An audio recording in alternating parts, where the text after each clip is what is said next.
Shalom. Good to see you. Abanaw Yahweh Ba'Shem Shabbat. Good to see you.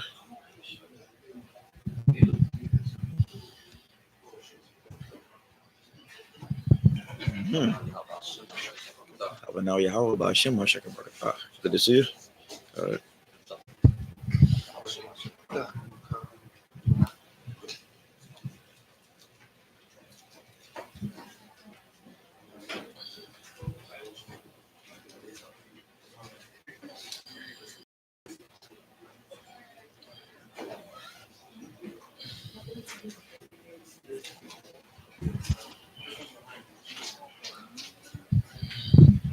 Put the mouse behind you. Down front. All right. The water.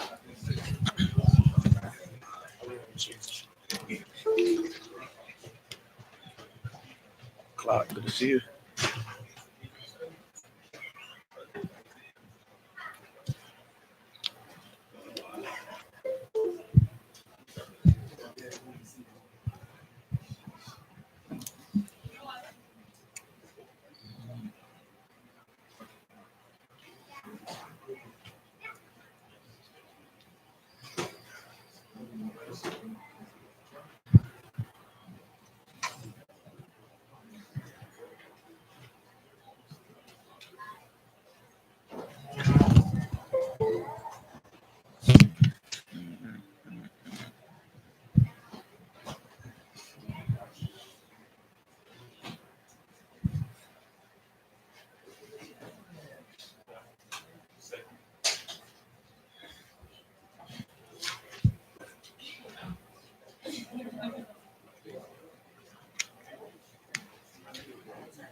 Oh, shalom. Good to see you.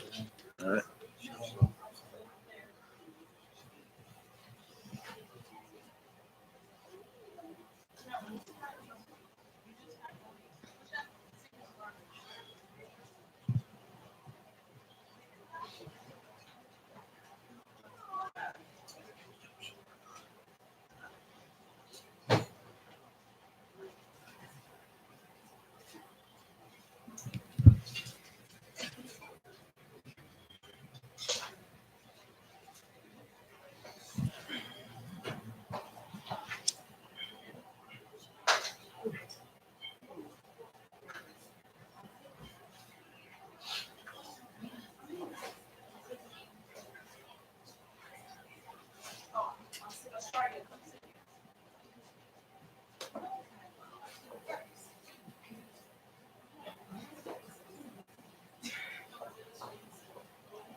Shabbat shalom. Shabbat shalom. Shabbat shalom. Shabbat shalom. All right. Sabbath in peace to all you Hebrews. All praises be to the power of Isaac and Jacob, that's given us a blessed day once again to come together on the Shabbat day and to review his word, his wisdom, his knowledge, his understanding by way of his Torah. We were going to a portion, into the portion for this Shabbat, which will be Deuteronomy 26:1 to Deuteronomy 29:6. That's Deuteronomy 26:1 to Deuteronomy 29:6. This will be the portion of the Torah that we're going to review today. It's a lot of information, so we're going to get pretty much right into it. Let's get Colossians 3, verse 17. Let's start out with that, giving all praise and thanks to the Most High. So we start with Colossians 3 and verse 17. The book of Colossians, chapter 3 and verse 17. And whatsoever we do in word or deed, do all in the name of the idle one, Hamashiach Yahushai. Sure. Give it thanks to Yahweh and the Abba by him. All right, so all things we do in word and deed, we give thanks to the Most High in the name of the Hamashiach Yahushai. And we're truly thankful to be here this time, and the Most High bless us to and remember the covenant that was he made with Abraham, Yitzhak, and Yaakov. But in the last days, he would return our heritage onto us. That we're to come together as a nation once again. So this is a blessing that we're able to come together like this, 2019, calling the name of Yahweh like our foreparents did, so long ago. Give me Job 8:8. This is why we review our history, because it's a understanding that if you don't know where you're from, you don't know where you at or where you're going. Right? Your history is the reason why you are where you are today, right? And if you learn your history, then you'll know how to learn from it and how to move forward. All right, let's get that. Job 8 verse 8. The book of Job, chapter 8 and verse 8. For inquire, I pray thee, right, of the former age. Of what age? The former age. Right. So the Bible tells us that we must inquire of the former age. What does that mean? We got to learn history. A lot that we read in this Bible, a lot of time, a lot of people don't understand this Bible because they don't know history. They have to put the two together because the Bible gives us prophecies before they took place, and then they came to pass. So in learning history, and not his story, but history, right? Events that took place, right, in the former ages allows us to now open the Bible and say, okay, I see the relation. I see where we came from and where we are today. Read on. And prepared ourselves to the search of their fathers. Right, and we got to prepare ourselves for the search of our fathers. Meaning what? We have to find our history. It's not going to drop in our laps. It's not going to be, you're not going to turn the TV on and, there goes my history, right? That's not the kingdom we're living in. Everybody understand that? The kingdom we're living in, we have to go search out our history. We got to get the facts, get the understanding.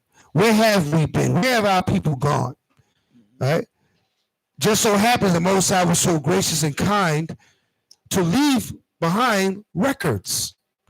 That's what this Bible is. It's records of a nation, where they went, their interaction, where they traveled, prophecies that came to pass, so that we can now open up this book of records, which is the Torah, and we can see ourselves where we were, match it up with history books and artifacts and the archaeology to speak of the things that the Bible says. All right, let's get Romans. Let's get the book of Romans 15 and 4.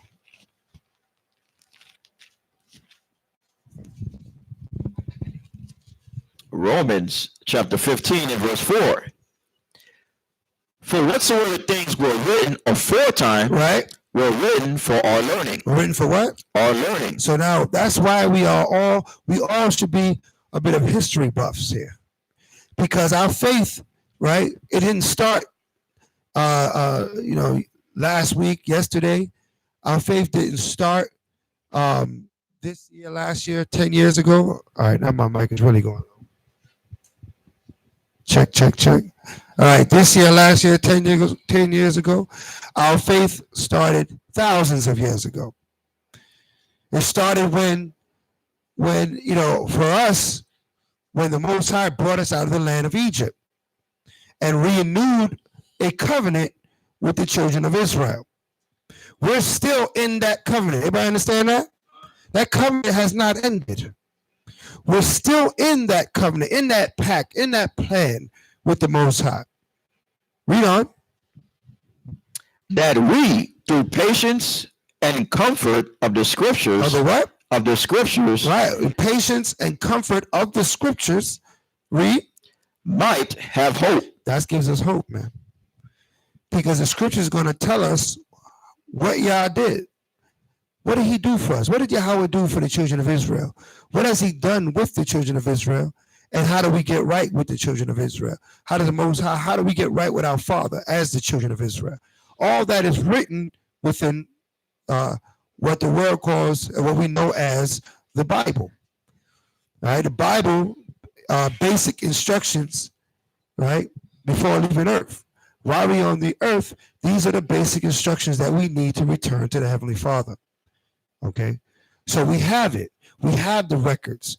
We have the history to match up with archaeology and with, we could determine whether we're being fed his story or we're fed the truth. Because the truth is going to be according to the Torah. Everybody understand that? The truth is going to be aligned with what the Bible says. If you read something in history and it's not according to what scriptures say, then you have to question what you read and say, how does that work in, to what the Bible says? The Bible is your benchmark. That's your outline as you go forth into history to see what's true and what's not true, right?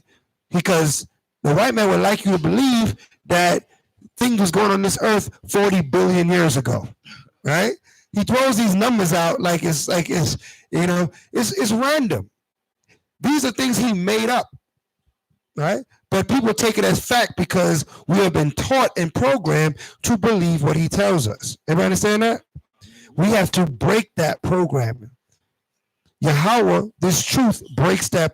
It actually frees you from that mind state that whatever the white man tell me is true. Whatever his school system tell me is true. Not everything he's saying is true. Right? He's known on earth as a liar, but then you think he's telling you the truth. Right? Right? That's an easy lesson to learn. Somebody that lies to others is going to lie to you, right or wrong. Right? So don't think that you're above the lying. Right? When we see him blatantly lying in the news, right? In the media, we see it every day. So what makes you think he told us the truth about us? Right? Fake news. Right? He even lying about lying. Uh-huh. How you do that? Uh-huh. Give me I got Psalms 58:3. All right, give me that. The book of Psalms, chapter 58, verse 3. I was thinking something. The wicked are estranged from the womb. The what? The wicked are estranged from the womb. And he can't do no better. The Bible says the wicked are estranged from the womb. What does that mean? They're born that way. The wicked is born that way. Everybody understand that? You can't change them. Maybe you think you could change them. They're born that way, but I could convince them to be good. Maybe that's what you're thinking. Hold that and give me Ecclesiastes 7:13. Right? Maybe you think you can, just give them enough love and they will stop being wicked. Right? They're not all bad. If they're not showing the right amount of love. Right? That's what they teach you in the church, right? You just gotta love them through the wickedness, right? Read that. The book of Ecclesiastes, chapter 7 and verse 13. Uh-huh. Consider the work of Yah. Consider the Most High's plan. Before you think you can do all these great things and what you want, how about you consider the Most High? Read. For who can make that straight? Who can do what? Who can make that straight? Who can straighten out, read on, which he have made crooked? what the Most High has made crooked. Who can do it? You would have to be stronger than the Most High God to do that. So if he made it crooked, told you it was crooked, why are you trying to straighten it out? Right? This is how we gotta get our minds right. We have to be followers of Yahweh. A lot of times the concept of God in this world, you're the God, and he does what you want him to do, right? That's not it.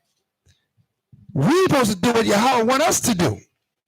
That makes him our God, right?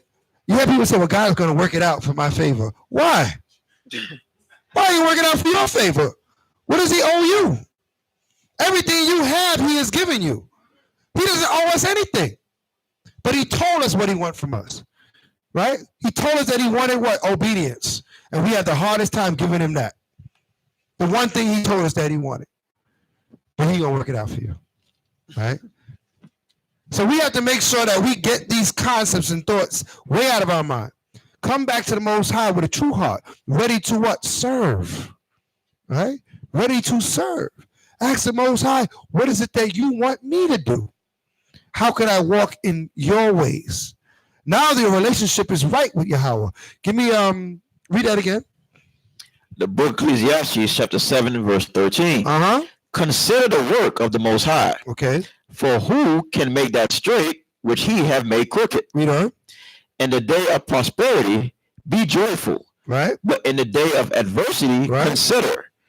The Most High also have set the one to the end that man should find nothing after him. Right. So man needs to know that whether you're prospering, whether you're losing or you're gaining, it's Yahweh. Right? It's Yahweh. Whether he gave or he took away, it's Yahweh. Right? And once you realize that, then you know who you must please. You must please Yahweh. Therefore, he will then bless you. Right? But if you're trying to get things off your own strength, and you want to break commandments and do your own will, and then want to call the Most High to intervene on your behalf, that's nonsense. It doesn't work that way. Right? It's a wrong way of thinking. All right? But the Most High is bringing us back to a holy people. He said, thou art an holy people. That means you don't think like everybody else. Your thinking is set apart. You don't think that I'm going to do this. You're going to say, well, Yahweh can do this. How can I serve him and be favored in his eye? That's different than your neighbor that's living next to you. He's not thinking that way. The person that if you're at work, we need to think, how can you how conducted themselves? Give me Jeremiah 6:16. Book of Jeremiah chapter 6 and verse 16. Right. Thus saith the Most High. Thus saith Yahweh.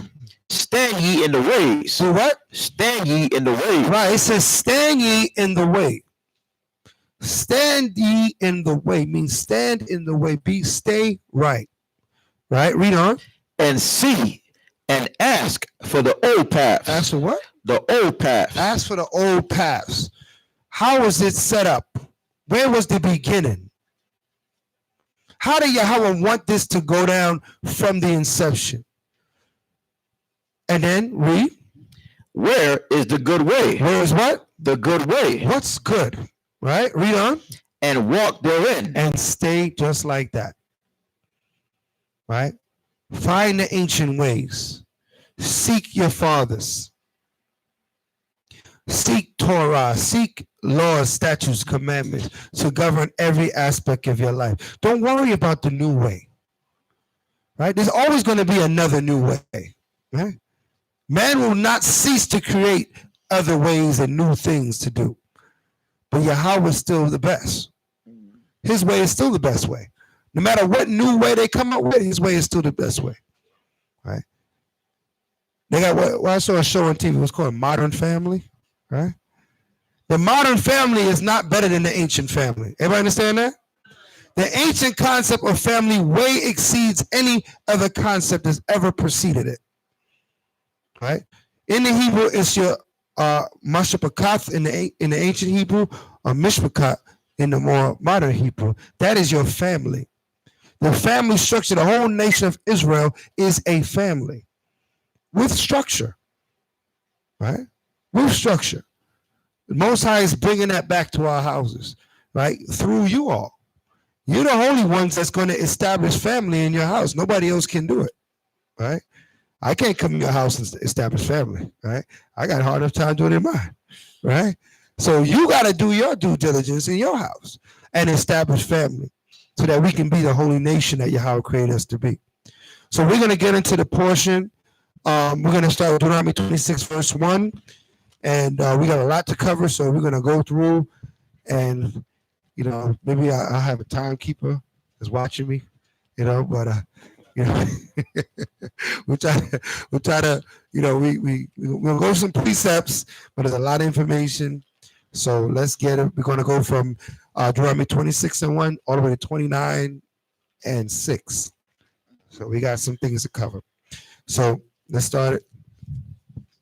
The book of Deuteronomy, chapter 26 and verse 1. Come on. And it shall be when thou art come in unto the land which the Most High thy power gives thee for an inheritance, and possesses it, and dwellest therein, that thou shalt take of the first of all the fruit of the earth, which thou shalt bring of thy land, that the Most High thy power giveth thee, and shalt put it in a basket, right? And shall go unto the place which the Most High thy power shall choose to place his name there. Come on. And thou shalt go unto the priest that shall be in those days, and say unto him, I profess this day unto the Most High thy power. Salakia, where's my map? My map was up there. All right, blow it up a little bit.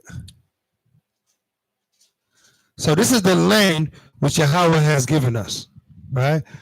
This is how we inherited our land. This is how we inherited Jerusalem and where we dwell. He said, we enter the land and we possess it. That means not just enter it, but possess it. You see, there's difference something dwelling somewhere, sojourning somewhere, and possessing a place. When you possess it, what does that mean? You have ownership. You rule it. You decide how it goes. All right, so he said, when you enter that land and possess the land, now you're able to keep this law that he's about to tell us what he wants us to do. He says, take a basket of thy fruit, of thy vineyard, what you have received, and bring it to the land where I put my name on. The land where the Most High put his name on. Who knows where that land is before I tell you? What land is that? What land? He gave this land to the nation of Israel, but what part of this land did he put his name on? That's right, Yerushalayim, right? Yerushalayim. All right, that's where he put his land, which is in the land of Benjamin, which is later called Jerusalem. But there's no J in the Hebrew language, so it was not called Jerusalem. It was called Yerushalayim. Okay, read verse 3. And thou shalt go unto the priest that shall be in those days, and say unto him, I profess this day unto the Most High thy power, that I am come unto the country which the Most High sware unto our fathers for to give us. Right. And the priest shall take the basket out of thine hand, and set it down before the altar of the Most High thy power. Right. And thou shalt speak and say before the Most High thy power, a Syrian ready to perish was my father. And he went down into Egypt, and sojourned there with a few, and became there a nation great, mighty, and populous. So what is he telling us to do? What is he telling us tell us to do with the priest, in front of the priest? What is he telling the people to do? So, let me see if you're understanding what's going down right now. When you come in the land, you get your basket and go to the priest and say this to them, right? Lay your basket, your offering down before the priest, and say what? Confess what? What are you confessing? No? What are you confessing? There it is. You're confessing that what you receive came from the Most High, right? You need to say that with your mouth to the priest. So the Most High knows in your spirit, that your armies didn't do this, that your swordsmen didn't do this, that Yahweh gave you this land. Everybody understand that? The Most High requires that of us, that we always give him the credit, right? He said, for I am a jealous power, right? visiting the iniquity of the fathers on the children to the third and fourth generation. You don't want to make the Most High jealous. When you receive something, you give the Most High the praise. Everybody understand that? So he's telling us, we enter into the land, we look and see we have great vineyards that we didn't plant, right? That's the best kind of vineyard, right? You get one that didn't even plant this vineyard. Look at it. It's growing, grapes is growing. I'm doing all right, right?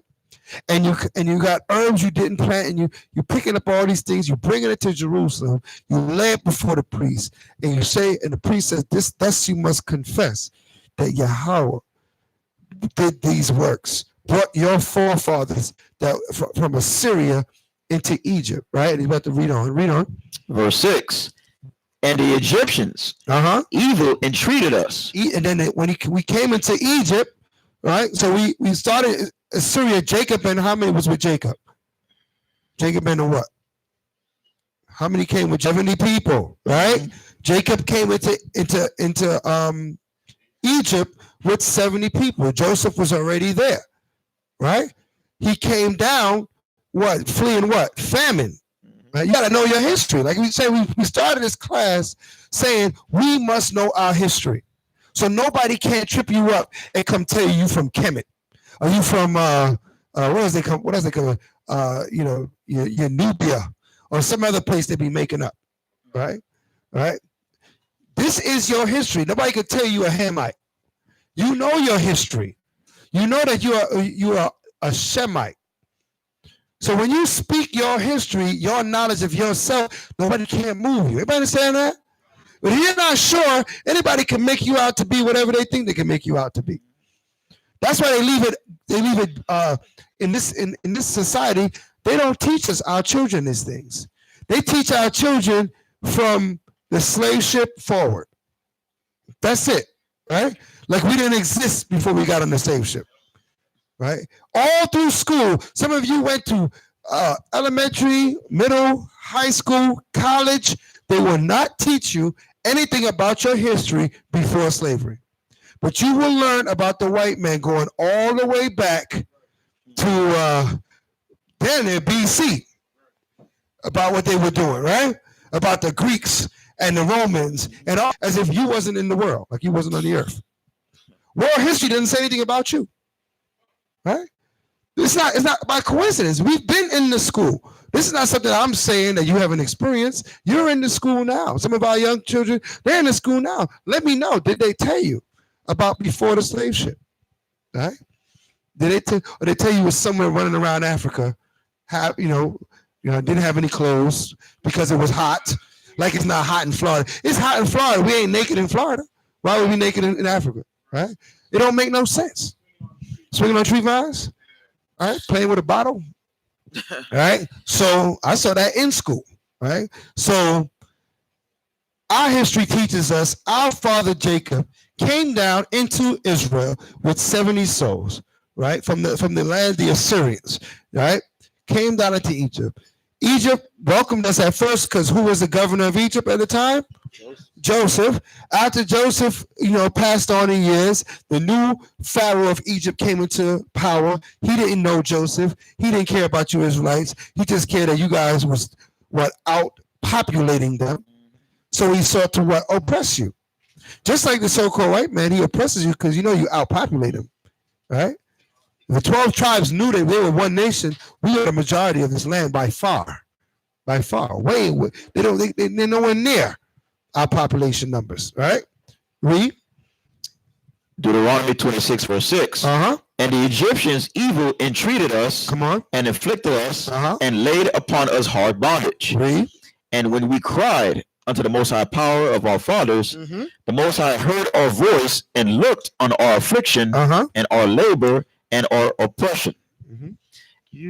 Out of Egypt with a mighty hand and with an outstretched arm and with great turbulence, yep, and signs and with wonders. Right, he pulled his power out and he showed his power in Egypt and brought us out the land. Why did he do that? When he did what? Why did he bring us out of Egypt? According to what we just read. All right, we're gonna go through some reading comprehension. Make sure we're gathering everything that this is saying, because it's very important that we have the right understanding of why things happen. Why did we bring us out of Egypt? Because we're being oppressed. What else? Anybody else? I heard something on this side. I heard a voice. Say it loud. Say it proud. Okay? Because we cried unto him. We were being oppressed, but if we took it like this is how life is supposed to be, then he's gonna leave you right there. Or you must like oppression, right? But we cried unto him. He said he heard our cry. Therefore, he came and what? Gathered us with a stretched out arm. Now we know the story. We know Moses rose, and we know all of the intricacies of how it came to pass. But the understanding that we're getting here, or the understanding that the priest wants out of your mouth, is that you know Yahweh did this, right? The details is beside the point. Yahweh did this, right? That's his will. He brought us out of the land. Yes, Moses went up to Pharaoh. Yes, all those things. Yes, there was hail and frogs and flies and all these things. Those are the details. But what we have to understand as a holy people, that Yahweh did this. He brought us out the land, right? Because nobody could rebuttal that. They can't fight that one, right? They can argue, well, how did the water really turn red? Listen, Yahweh did this. All right? Read. Verse 9. And he hath brought us into this place and have given us this land, even a land that floweth with milk and honey. And now, behold, I have brought the first fruits of the land which thou, O Yahweh, has given me. Right. And thou shalt set it before the Most High thy power, and worship before the Most High thy power. And do what? And worship before the Most High thy power. So now he says, here I'm bringing what Yahweh has given me, and I bring it to the priests, and I worship Yahweh. Right? I give all praises to the Most High God. Right? When you bring your oblations, it is not to the church. It is not to the men of the church or the people. It is to Yahweh. And then you give him the worship and the praise. Hallelujah. Hallelujah. Knowing that it's him that allowed you to be able to. 11. And thou shalt rejoice in every good thing which the Most High thy power have given unto thee and unto thine house. Right. Thou and the Levite and the stranger that is among you. Right. I mean, everybody's happy. We get in the kingdom, everybody gonna be happy, man. Right? He said we're gonna rejoice. We did it the first time, right? Don't you know when we come out of this, it's gonna be just like we came out the first time. Give me Jeremiah 14:16. I think it is 14:16, right? 16:14. There you go. Okay. Yeah. The book of Jeremiah, chapter 16 and verse 14. Therefore, behold, the days come, saith the Most High, that it shall be no more said that the Most High liveth, that brought up the children of Israel out of the land of Egypt. Right? It's not going to be talked about that much anymore. How we're talking about it right now. Because right now, that was the greatest event this earth has ever seen. How he brought us out of Egypt. He said, we're not going to mention that anymore. But what? Read. But the Most High liveth, that brought up the children of Israel from the land of the north. From the land of where? The land of the north. So the Most High is going to bring us out of what? The land of the north. Right?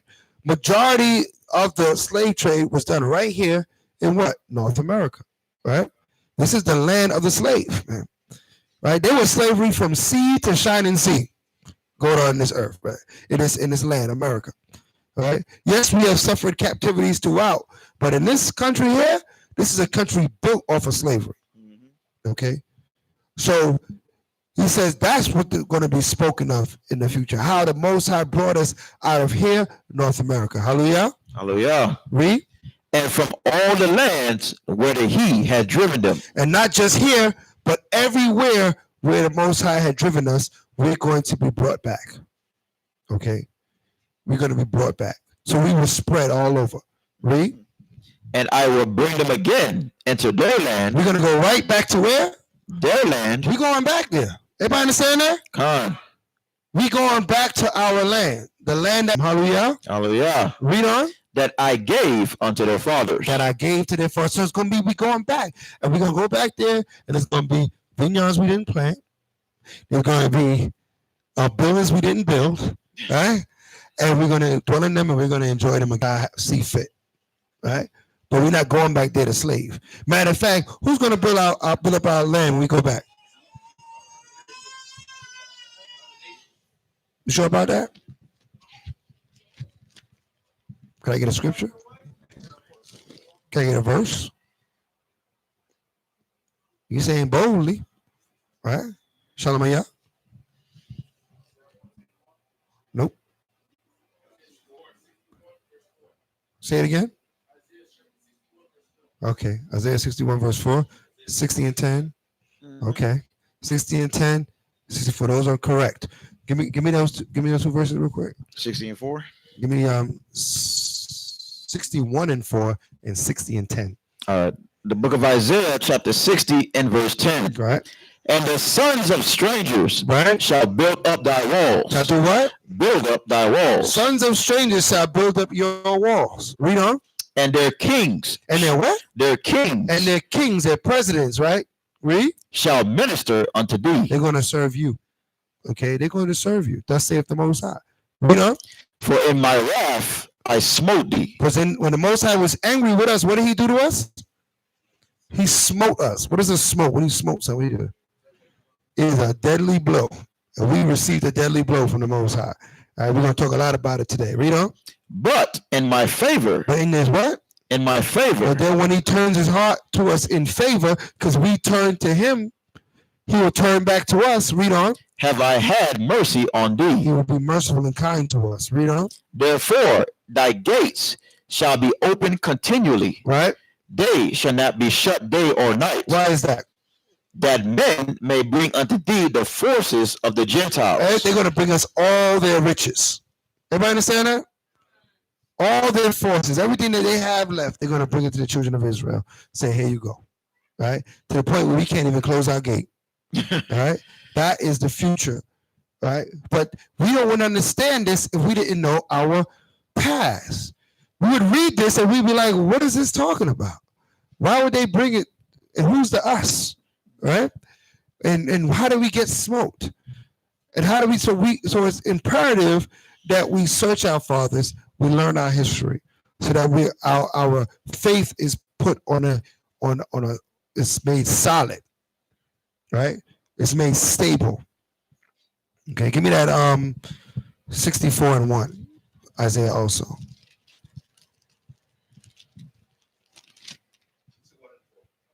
61 and 4. Sorry, I said it backwards. 61 and 4. The book of Isaiah, chapter 61 and verse 4.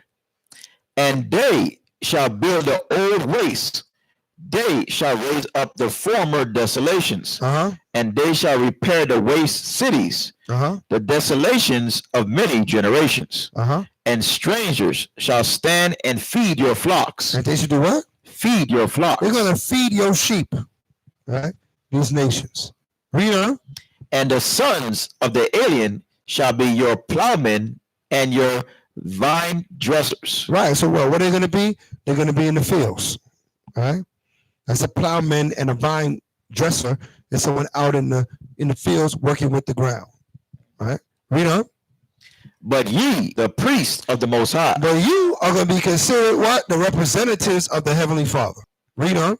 Men shall call you the ministers of all power. They're going to call you the ministers of our God. All right. That's who you are. That's going to be your new title. The ministers of our God. I can take that. I like that. There's a good ring to it. All right. Read on. Ye shall eat the riches of the Gentiles. Do what? Eat the riches of the Gentiles. Come on. And in their glory shall ye boast yourselves. And we're going to boast ourselves in their glory. Meaning that what? All their possessions are going to become your possession. Everybody understand that? All right. So let's get back to this history. Let's see. Now we know where we're going. Let's see what happened. All right. Let's go back to the 26th chapter. Deuteronomy 26 and verse 11.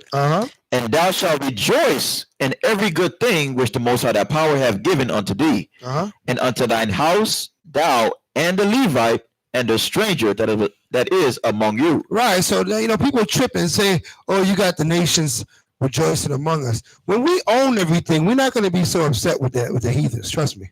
Right? We're not going to have any issue with the heathen when we own everything. A lot of people are surprised when the white man doesn't have a problem with you. Why would he have a problem with you? You make him rich, and you're very entertaining, right? Why would he have a problem with you? Some white men could see beyond that hatred of skin color and things of that sort. They're not worrying about that. You're no threat to them, right? Therefore, you could come on over, and we'll put on a couple of burgers on the grill and hang out with the family and Susie, and she says she likes you, says you're funny, right? And you feel accepted, and you want to come over because, wow, Susie thinks I'm funny. I want to get over there, right? We have to make sure we change that mentality, right? That you are the kings, you're the priests of the Most High. You're the Holy Lord. You don't want to be a part of what they're doing. You want to establish what we should be doing, right? Establish ourselves as a nation on this earth. Read. Verse 12.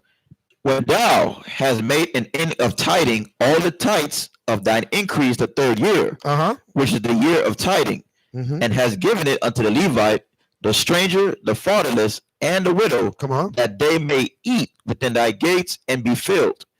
Then thou shalt say before the Most High Power, I have brought away the hollow things out of mine house, and also have given them unto the Levite, and unto the stranger, to the fatherless, and to the widow, according to all thy commandments which thou hast commanded me. Right. I have not transgressed thy commandments, neither have I forgotten them. I have not eaten thereof in my mourning, neither have I taken away aught thereof of any unclean use, nor given aught thereof for the dead. But I have hearkened unto the voice of the Most High thy power, and have done according to all that thou hast commanded me. Look down from the holy habitation from heaven, and bless thy people Israel, right, and the land which thou hast given us. As thou swearest unto our fathers, right, the land that floweth with milk and honey. Right. So we're going to show the Most High, listen, I did what you told me to do. Right? I did what you told me to do. So then look down upon me and bless me. And bless this land. Because we're moving in what? Obedience. That's what Yahweh requires of us. To move in obedience, that we receive the blessing. All right? And you make an account of your own self. Here, this man is coming before the priest to make account of himself. To say, I did these things. Can you do that before the Most High? Can you make account of yourself? Right? And find yourself what? Worthy, or find yourself clean. All right? And if you can't, then these are the things that you have to what? That's why repentance was given unto Israel. We have to clean ourselves that we can now stand before Yahweh and say, look, I'm doing what you told me to do. All right? Read on. Verse 16. This day the Most High thy power have commanded thee to do these statutes and judgments. Thou shalt therefore keep and do them with all thine heart and with all thy soul. Right. Thou hast avouched the Most High this day to be thy power, and to walk in his ways, and to keep his statutes and his commandments and his judgments, and to hearken unto his voice. Right. So now this is the priest going to say over you. He said, thou hast avouched this day to do what the Most High said. Well, you're renewing your what? Your covenant. Right? You know how you have like married couples, they say they're going to renew their vows. Right? It's like you're renewing that covenant. So you're renewing that covenant, telling the Most High, listen, the priest is saying, I've heard what this man has said. He is avouched that he will continue to keep the Lord's statutes and commandments of the Most High God. Right? And to do all that is written. Read. And the Most High have avouched thee this day to be his special people. To be his what? His special people. Come on. As he have promised thee, and that thou shouldest keep all his commandments. Read on. And to make thee high above all nations, which he have made, in praise and in name and in honor. Right. So we're above all nations that he has made, in praise, in name, and in honor, in respect. So we are respected, right? We are praised, and we are above all nations in every way, in every aspect on this earth. All right, read on. And that thou mayest be an holy people unto the Most High thy power, as he have spoken. Right. So this is where we're supposed to be. This is what we were set up to be. As we entered into our land, this is what the Most High, the covenant was, that he was going to put us above, man, in praise, in respect, in a name. Our name is like no other name on the earth. Yasharallah, when they heard Yasharallah, the nations would tremble. Right? When Israel was coming, right, they were trying to find all kind of ways to defend themselves, even though Israel wasn't even trying to attack them. But listen, they were just feared. The fear of Yahweh, the fear of God is in them, right? When they heard we was coming. That's how we have fallen, man. Right? I'm going to hold off on that. Not quite yet. I'm going to start getting some precepts, but I'm going to wait till a little later because we're going to get deep when we get to 28. So I'm trying to get there. All right, it's going to get deep. All right, let's read. Deuteronomy 27, verse 1. And Moses, with the elders of Israel, commanded the people, saying, keep all the commandments which I command you this day. And it shall be on the day when ye shall pass over Jordan unto the land which the Most High thy power giveth thee, that thou shalt set thee up great stones and plaster them with plaster. And thou shalt write upon them all the words of this law when thou art passed over, that thou mayest go in unto the land which the Most High thy power give thee, a land that floweth with milk and honey, as the Most High power of thy fathers have promised thee. So now what we were commanded to do here, somebody break that down. What we commanded to do right here? What did he just command us to do? Which stone? What kind of stone? A great stone, right? Just a great stone? Which great stone? Where the stone at? When you cross over Jordan, right? Start to write the command, plaster stones and write the command. We should have, when you came into our kingdom, the commandments was written as reminders all around. We saw the commandments written, right? Different laws so that we would not forget the laws of the Most High God, right? Always written throughout your homes. So as you travel through your home, you see different laws reminding you of certain commandments, all right? This is not just, you're going to read in the law. He says that we put to write it on our door, write it on our gate, right? We should have it up in our homes. He said, bind it on your hands, wear frontlets before your eyes. The law of the Most High should be all around us. He gave us fringes that we forget not the law. So you can write the laws of Yahweh everywhere, right? Right? Just as a reminder of who rules, right? That you're a ruled people. You're not a people to do whatever you feel like doing, right? But we must be a ruled people to be righteous, to be holy. That's what sets you apart. All the nations do what they feel like doing. The difference of us is that, no, we do what Yahweh told us to do. Okay? That's the difference. That's the change. What they say, the game changers, they say, right? That's what sets us apart. All right, read. Verse 3. And thou shalt write upon them all the words of this law when thou art passed over, that thou mayest go in unto the land which the Most High thy power giveth thee, a land that floweth with milk and honey, as the Most High power of thy fathers have promised thee. Right, so we know how to get plaster, put it around the stone.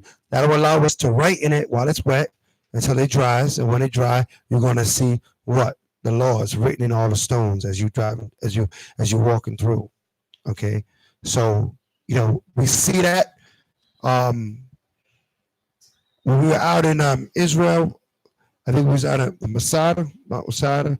Some of the stones had some writings. It was hard to see what it was saying, trying to decipher it because it's old but you could tell that they plastered and they used to write in the stone what Well, according to the scripture, the laws are the Most High. All right. So now we know what was written there. It was the laws. You know, it's kind of hard to make out now. Right. This is what we did as part of our custom.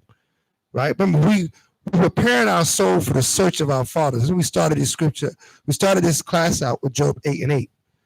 Everything we're reading is for us to now think to ourselves, how can I reestablish this?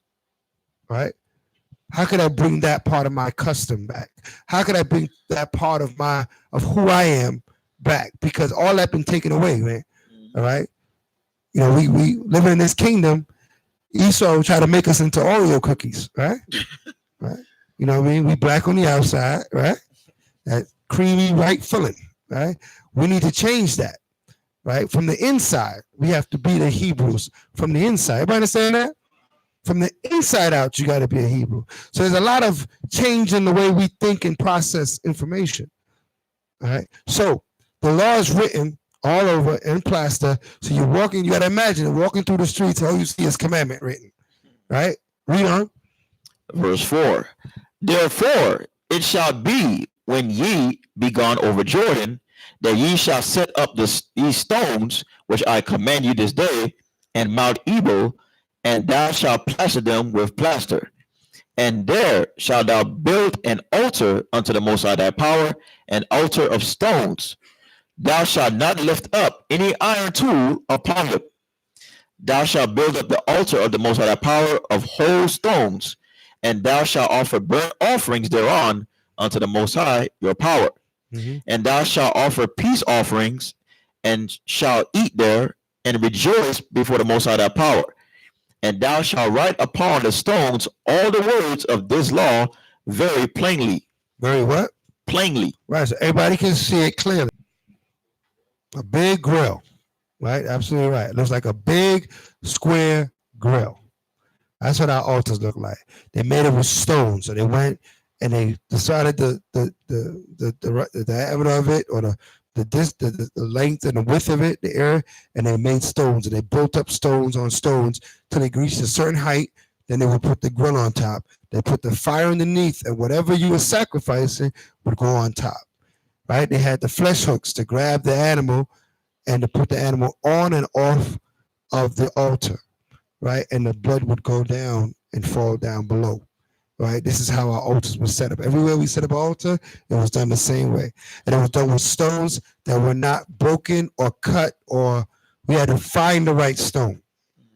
Right? And put it in there that it would, we'd end up with, of course, with mortar in between, right? To make the stones stick together so that it would create this surface. Okay? This is how we built them. All right, let's read. Verse 9. And Moses and the priests, the Levites, spake unto all Israel, saying, Take heed and hearken, O Israel. This day thou art become the people of the Most High thy power. Mm-hmm. Thou shalt therefore obey the voice of the Most High thy power, and do his commandments and his statutes, which I command you this day. And Moses charged the people the same day, saying, These shall stand upon Mount Gerizim to bless the people when ye are come over Jordan, Simeon and Levi and Judah and Issachar and Joseph and Benjamin. And these shall stand upon Mount Ebal to curse, Reuben, Gad, and Asher, and Zebulun, Dan, and Naphtali. And the Levites shall speak and say unto all the men of Israel with a loud voice, Cursed be the man that maketh any graven or molten image, an abomination unto the Most High, right? The work of the hands of the craftsman, and putteth it in a secret place. And all the people shall answer and say, Amen. Mm-hmm. Cursed be he that setteth light by his father or his mother. And all the people shall say, Amen. What does that mean, that set of light? Not to thy father and thy mother. What does that mean, that set of light? What does that mean? Cursed be he that sitteth light by his father or his mother. And all the people say, Amen. What does it mean to set up light by thy father and thy mother? Anybody? How are we supposed to interact with our fathers and mothers, Shayla? Shayla? Yeah, how would Most High, if this is a curse, evidently we're breaking what the Most High told us to do, right? So what does it mean that we're set in light by them? Not honoring them, right? By doing what? How are we not honoring them? Not listening to them, not listening to their teaching, right? Okay. Anybody else? You said not taking care of them. What did you say? Taking them for a joke, right? Right? Not what? Not fairing your parents, right? Right? Let's see. You want to say something, Amon? Amon, you want to say something? No? Okay. Not right. Not respecting your parents, man. That's what you set in light by them, like that's your parent, but that's no big. Like he's estranged. Like when your parents is in the midst of you, you're supposed to what? Your posture is supposed to change. Everybody understand that?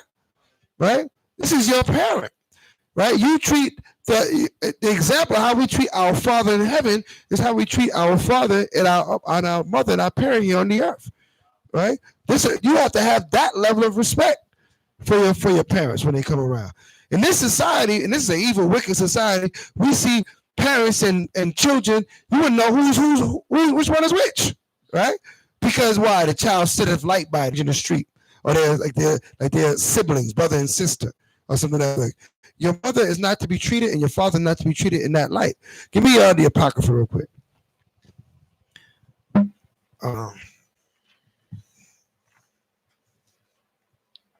The Sirach.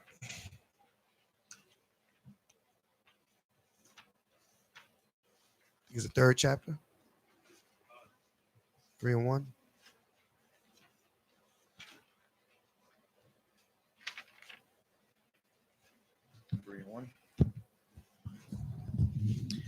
The book of Sirach, chapter 3 and verse 1.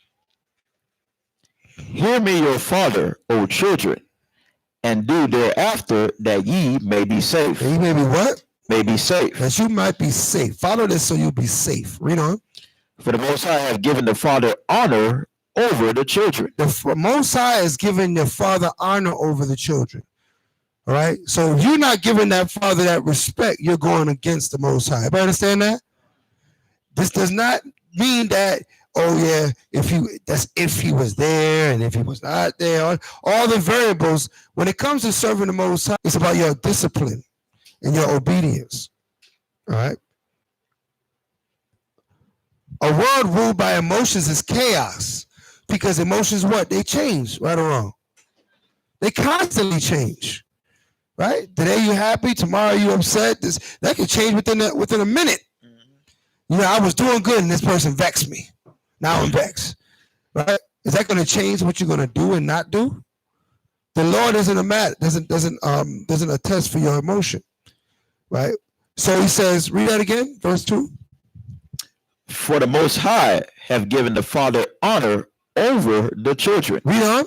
And have confirmed the authority of the mother over the son. So that's your father and your mother. What do they have? Honor and what?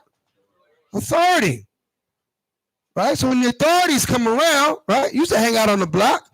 When authorities come around, police come and kind of look, see what they see. You sure that things is, you good, put that in the grass, man. You know what I mean? Police coming by, right? You supposed to be that way. Your parents come in the room and you there doing, yeah, whatever. That joker right there, like he's nobody, right? You find out sometimes, right? Then they have to reestablish their authority over you, right? By reminding you that they have the power, right? So as and this never ends. I don't care how old you get, right? You could be 40 years old, right? 50. Your parents enter the room, you show respect, right? Everybody understand that? So this is Torah speaking, right? This is Torah. So this is not about, relations and things of that sort. Yeah, there's some unfortunate situations that's happened. We're under the curses. So we don't get to, sometimes a lot of us don't even get to experience our parents, right? But if you were to get that opportunity, right, do it according to Torah. Do according to Scripture, man. All right. What if the parents are in the world? Necessary to disrespect them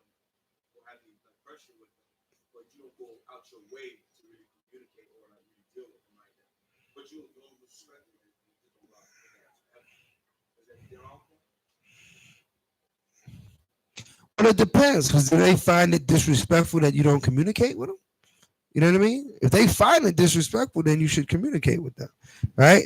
Now, of course, we have that, right? He told us, he said, listen, I come to bring a sword, right? Give me that real quick. Matthew 10:34. Yeah, you know what I want, right? Christ addressed that issue because we're dealing with Torah through post curse situations, right? And going through the curses, split up families and split up thoughts and how our minds work, how we think right from wrong, right? Read that. The book of Matthew, chapter 10, and verse 34. Think not that I am come to send peace on earth. Right. I came not to send peace, but a sword. Come on. For I am come to set a man at variance against his father. Right. And a daughter against her mother. Right. So like the brother bringing out, the captain bringing out, sometimes you got issues. You got variance between father and son, a mother and daughter, right? Read on. And the daughter-in-law against her mother-in-law. Come on. And a man's foes shall be they of his own household. Read on. He that loveth father or mother more than me. More than what? More than me. Now here's the understanding. When it comes to the situation that is that parent trying to gain you to do things against the Most High for them, right? Are they trying to make you break Torah to please them, right? That's when you see where the line is drawn, right? As long as it's not against Torah, it's not against Torah to contact your parent and say shalom, right? You're not breaking any laws there. But it is against the law if they feel disrespected that you didn't come to the Thanksgiving dinner, right? Because they might feel dishonored. Every year we have this dinner. Why aren't you there? They might feel that's dishonorable. That's now you understand how to deal with that. The scripture say, hey, who loves his mother and father more than me? Read on. Is not worthy of me. It's not worthy of me. Christ said, if you want to go their way, then you're not worthy of me. So that's where you draw the line. But below that, you do what you communicate with your parent.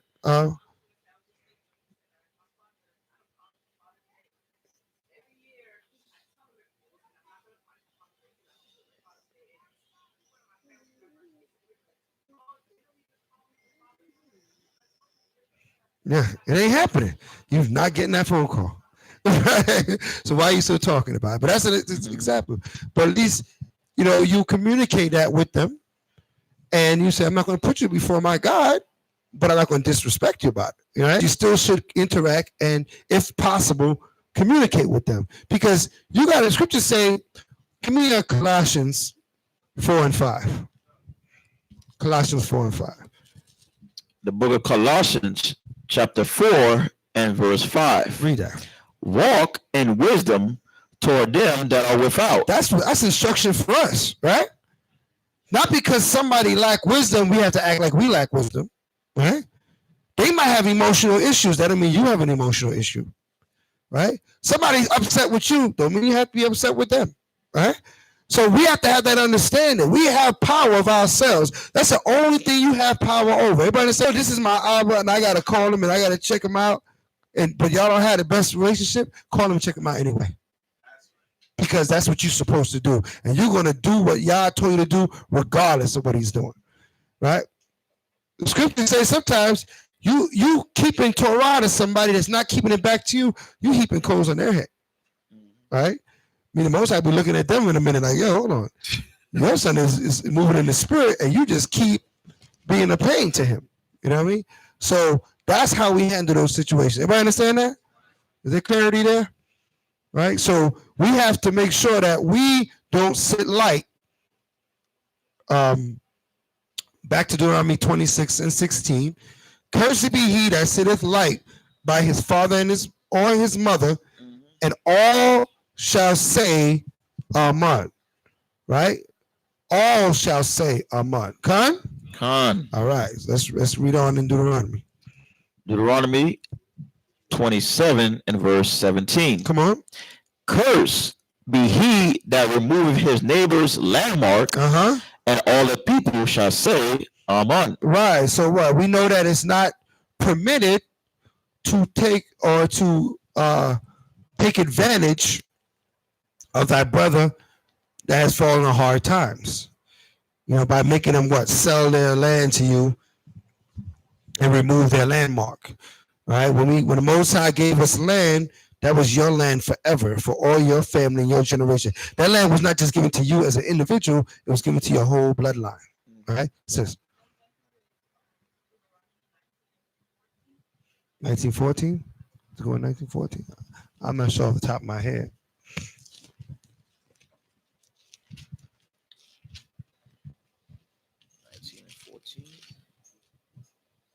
Yeah. Same thing. Okay. The book of Deuteronomy, chapter 19 and verse 14. Thou shalt not remove thy neighbor's landmark, which they of old time have set in thine inheritance, which thou shalt inherit in the land that the Most High thy power giveth thee to possess it. Right. So that's the full explanation. In 19 is giving the full explanation, but in 26 they just reiterating. Yeah. Right. So the full explanation is that the Most High is giving us land. That land stays in your family forever. You do not remove that landmark. It goes on to the generation. And you should not want to remove that landmark. It's kind of like we went over the story with Ahab, right? And Naboth, what's his name? Yeah, Ahab and Naboth with Jezebel. When he went in Naboth's vineyard. I know I've been over there in my class on Wednesdays. Wednesday wisdom, plug, every Wednesday, 7:00. You know what I mean? You would know what I'm talking about if he was there, right?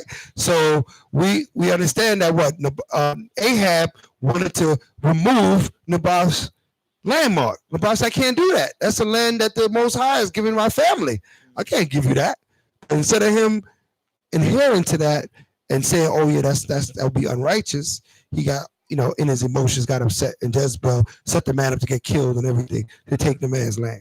To show how wicked, our nobles were at one time. Because, Ahab was king of Israel, right, doing that wickedness, right?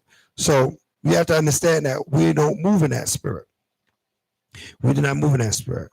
If something is an heirloom or something that somebody says they don't want to sell it, then leave it alone. Everybody understand that? Con. Okay. Anybody gonna be what?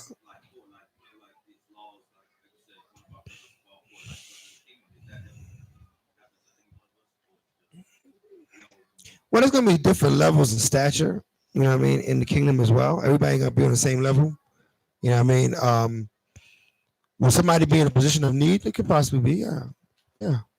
We're not gonna be like, the kingdom of heaven. We're in a kingdom now of heaven, right? Just means that Yah's way rules the earth, and Israel is the top nation.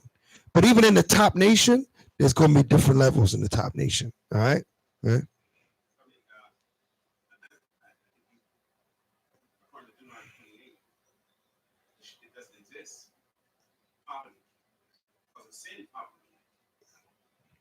Yes, not impoverished. We're not going to be impoverished. If that's what you're talking about. Starving. No, we're not going to be starving. But it's still going to be different levels.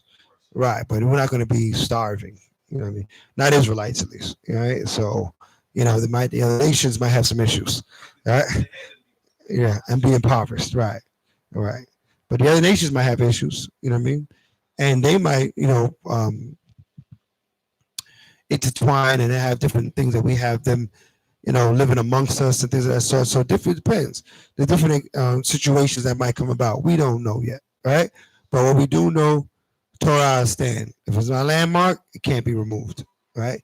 And it wasn't always because of poverty somebody would sell their landmark. Sometimes they were trying to get rich or richer or get another place. They had one in his land. So this is a good example right here, right? It wasn't that Naboth needed it. He was fine with his vineyard. Ahab wanted his vineyard. You know what I mean? He said, I can't sell it to you.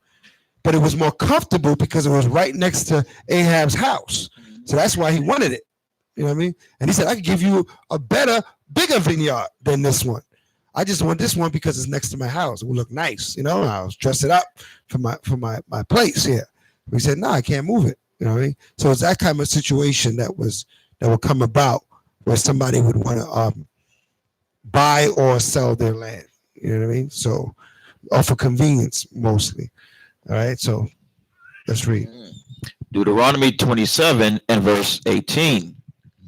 Cursed be he that maketh the blind to wander out of the way. And all the people shall say, Amen. What does that mean? Shayla.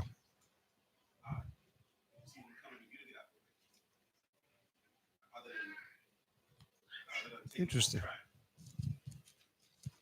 Read that one more time. Cursed be he that maketh the blind to wander out of the way. So somebody that's making the blind wander out the way, right? What is that? What is it? Is exactly? What does it mean? Okay? You didn't keep them on the right path, right?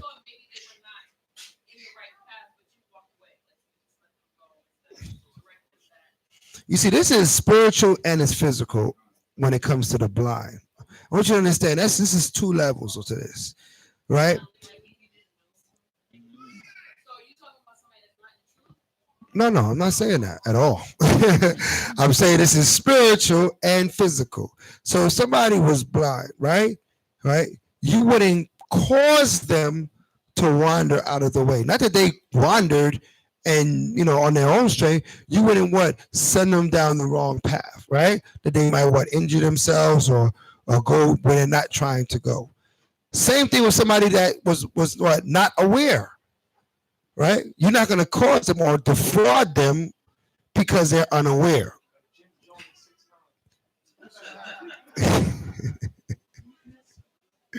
Right.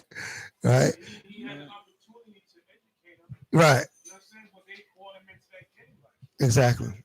They cause the blind to wander out of the way because he was missing. He didn't understand certain things, right? Or couldn't see something, but you can see it. But because he don't know, I'm gonna take advantage of him, and I'm gonna have him wander out the way, right? I'm gonna extort him. I'm gonna do all kind of things to him. So, like I said, this is spiritual and it's physical. We take care of those that you may not know. If I don't know something, I'm blind to it because I can't see it. I don't know. If you come to me and you know better than me, you're supposed to put me up on game. Right? You're supposed to let me be blind and then watch it. You're going to fall. Right? Wait for your demise in the background and laugh at you when you fall. Right? That's not how we're supposed to move it. Everybody understand that? We're supposed to help each other. Right? That's what it's or your sister's keeper. Then you put them up. You let them know this is what it is. This is how it works. You can't see it, but I see it because I know it. Right? Read. Verse 19. Cursed be he that perverteth the judgment of the stranger, fatherless and widow. Right. And all the people shall say, Amen. Very important. Right? That perverted the judgment. Colette, give me Zechariah 7:9. Right? Meaning that we have fatherless or a widow, meaning that they don't have a defender. You can forget about it. You're going to jail. Right? Your defense. Or a widower don't have a husband and say, not my wife. You ain't going to do my wife like that. Right? Judge a matter, that shouldn't matter. It's either right. Go to Zechariah chapter 7 and verse 9. Come on. Thus speaketh the Most High, or the power of hosts, saying, execute true judgment. That's what kind of judgment? True judgment. Execute true judgment. Read on. And show mercy and compassions every man to his brother. That's how we got to judge, with mercy and compassion. Everybody understand that? Right and wrong situation come up. Don't just be hard. You got to have mercy and compassion, but it's still right is right, wrong is wrong. Doesn't matter what kind of relationship that you might have with that person. Right is right, wrong is wrong. And we got to judge things that way, according to Torah. Okay? According to the laws of God. Let's read. And oppress not the widow, nor the fatherless, the stranger, nor the poor, and let none of you imagine evil against his brother. Right, so that's the fullness of what it's saying in Deuteronomy 27, right? We're not supposed to oppress each other that way, because that's very oppressive. Oppressive mean, you know the word oppress me, right? What's the word mean to be oppressed? What does that mean? To be put down, right? To be let down, to be held down, right? In mind and spirit and in ability. Somebody's preventing you from rising, right? That's what being oppressed is.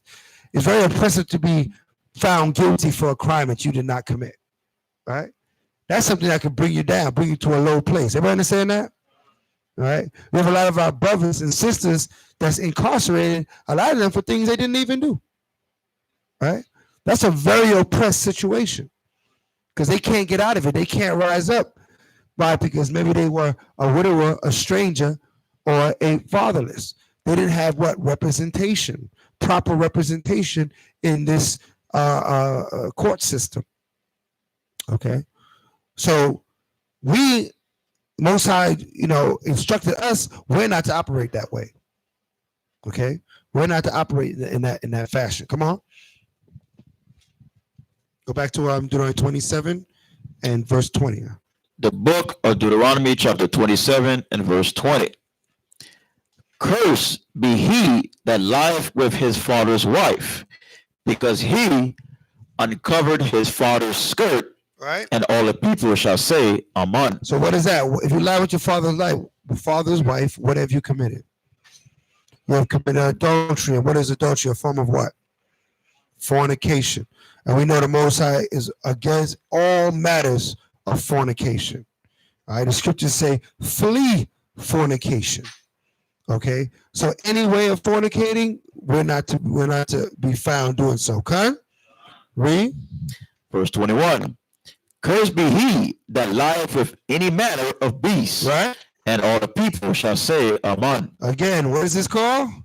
What category this falls under? Bestiality, which is what?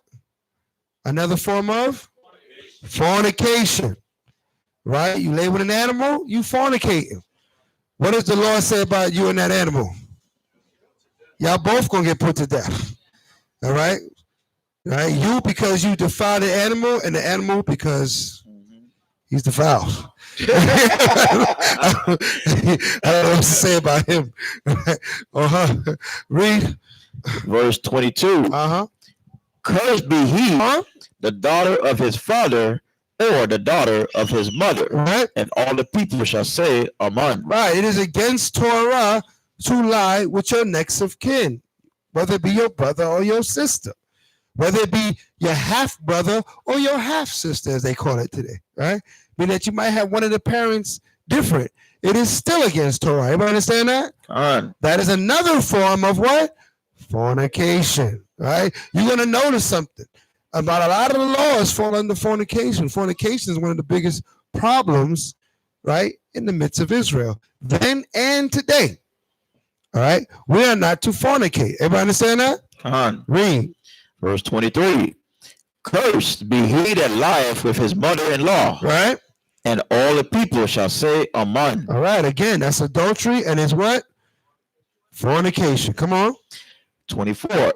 Cursed be he that smiteth his neighbor secretly, and all the people shall say, Amen. Right, you cannot smite your neighbor, right, secretly. Right? Right, you attack your neighbor, right? And you hiding, right? They had that time. What was that guy that was driving around shooting people randomly out the back of his car? DC sniper. Yeah. You can't be the DC sniper, right? Yeah. That is against Torah. All right? It's against Torah to be the DC sniper. Read on. Verse 25. Cursed be he that take a reward to slay an innocent person. Wow. And all the people shall say, Amen. Right. When does this happen? When they have what? Shayla.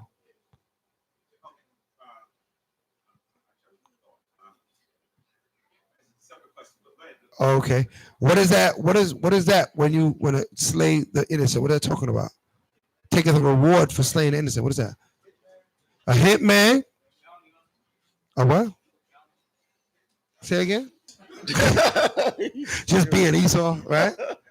Because he's a Republican, right? A Democrat, right? They just slay the innocent for no reason, right? For reward, really. A police officer a lot of times, right? Mercenary, right? A lot of police officers do that too, right? They get a check, they go out there, they ready to slay everything. They get them a gun and a badge, and man, they're gonna go shoot something, right? So what? For money, for accolades, for their name to be put up in lights. Okay, they're looking for the big bus. They're looking for the big bus so bad they bust the wrong person. They don't care, right? Because they're just trying to get their name. Right? Read. Verse 26.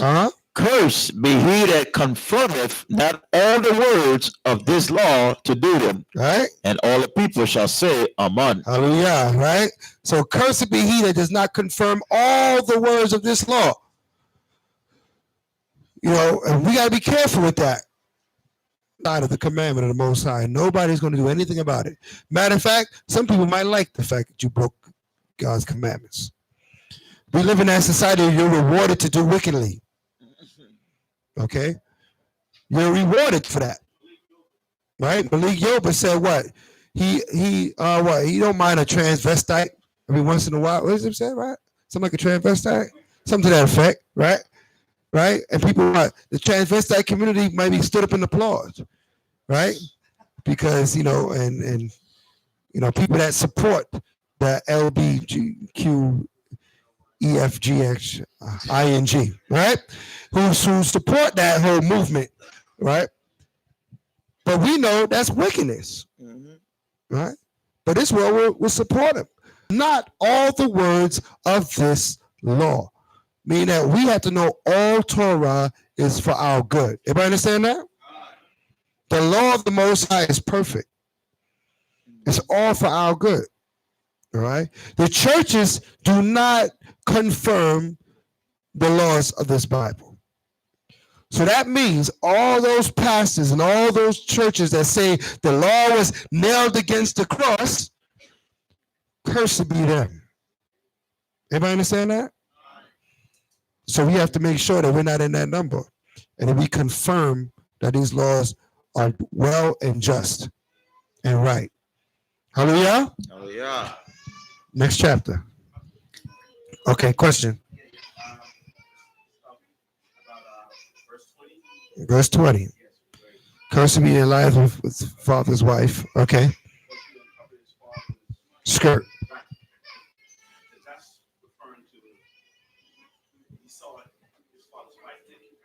Right. Because his father's your father's wife's nakedness is your father's nakedness. Their nakedness is one nakedness. As far as you and your wife's nakedness is one nakedness. So if somebody says, my wife goes out there and shows her nakedness, she's showing your nakedness. Right? So she has to understand that. That time that understanding is not there. Well, that's my body. That's me. That's not you when you marry. When you have a husband, your nakedness belongs to your husband. Don't my sisters understand that? You no longer have your own nakedness. So no one can see your nakedness that your husband has not approved. Does everybody understand that? God. There's no argument there. Okay? That's Torah. Okay? So we make sure we understand that fully. Does anybody feel any differently about that? So we can get you need precepts, because there's more precepts with this. Okay. Shayla. Uh-huh.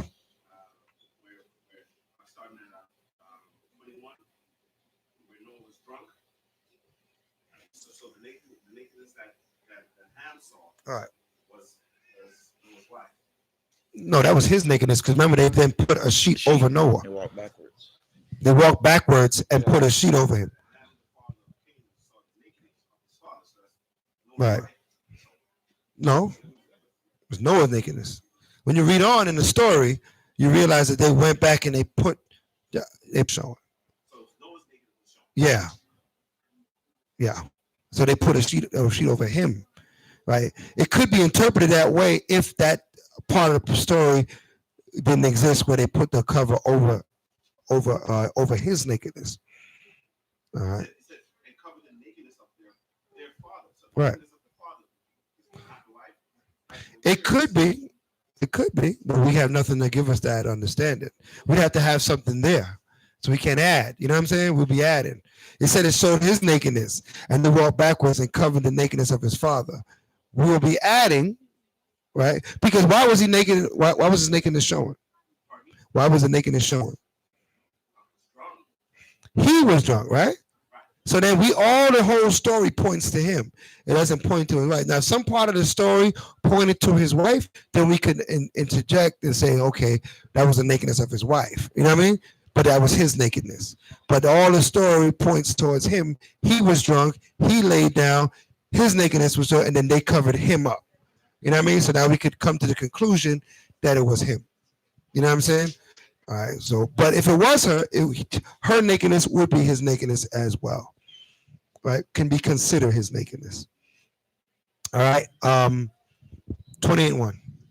Deuteronomy chapter 28 and verse 1. Uh-huh. And it shall come to pass, if thou shalt hearken diligently unto the voice of the Lord thy God, to observe and to do all his commandments which I command thee this day, that the Lord thy God will set thee on high above all nations of the earth. Mm-hmm. And all these blessings shall come on thee and overtake thee. So now as Moses is speaking, and remember the setup. We have tribes to his right hand, tribes to his left hand. Some of them representing curses, some of them representing what? Blessings. That's the scene in front of people. Right? Heads of tribes to the right, heads of tribes to the left. He dealt with the things that you will be cursed for. Right? And now he's going to say, listen, but look at these blessings. If you were to hearken and listen, look at the blessings you're going to receive. Read. If thou shalt hearken unto the voice of the Lord thy God, blessed shalt thou be in the city, and blessed shalt thou be in the field. Right? Blessed shall be the fruit of thy body, and the fruit of thy ground, Right? and the fruit of thy cattle, and increase of thy kind, and the flocks of thy sheep. Blessed shall be thy basket and thy store. Blessed shalt thou be when thou comest in, and blessed shalt thou be when thou goest out. Right. So what? Our lives will be completely filled with what? Blessings. Right? What is a blessing? What is that? What is a blessing? All right. Anything what?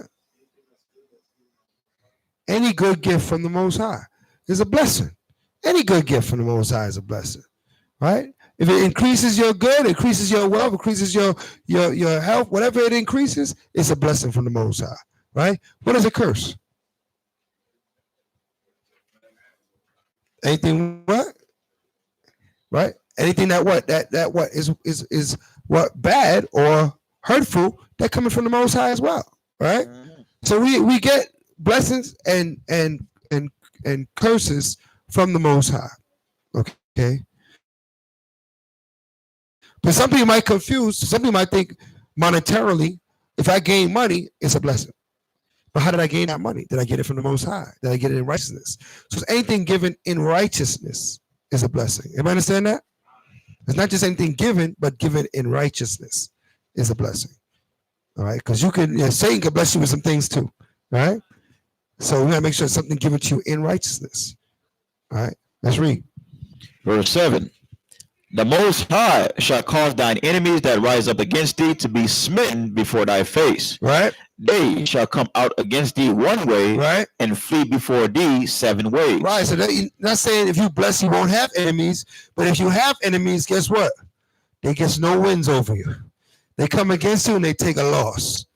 Right? So that you're not saying you won't have challenges, but you will what? You will win. You will get the victory in your challenges. Read. Right. Read. And the Most High shall command a blessing upon thee in thy storehouses, and in all that thou settest thine hand unto. Mm-hmm. And he shall bless thee in the land which the Most High thy power giveth thee. The Most High shall establish thee an holy people unto himself, as he hath sworn unto thee, if thou shalt keep the commandments of the Most High thy power, and walk in his ways. Right.